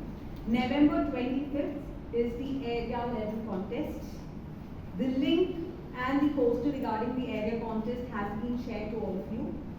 I would request all of you to please register, and you can decide to be, it's a hybrid contest, so to be in person or online, to attend and encourage our member, the distinguished Toastmaster Lalit Dhanush, who will be representing our club at the area level.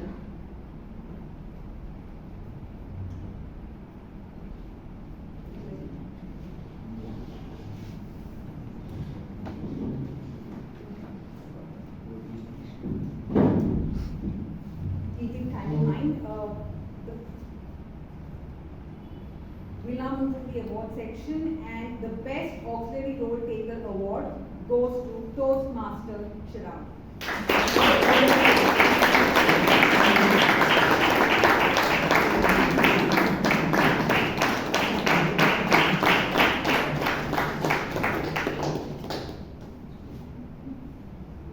The Best Role Taker Award goes to none other than our General Evaluator.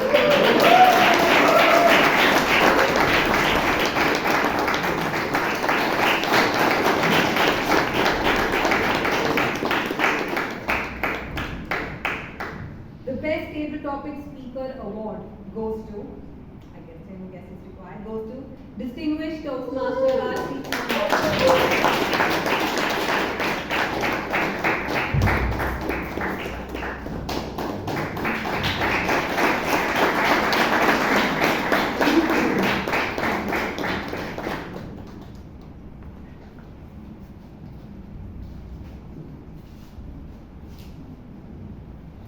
The Best Evaluator Award goes to none other than Distinguished Toastmaster Vijay Anand.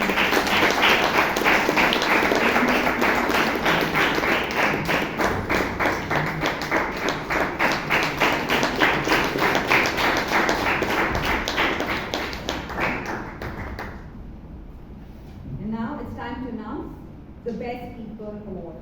The Best Speaker Award goes to Naina.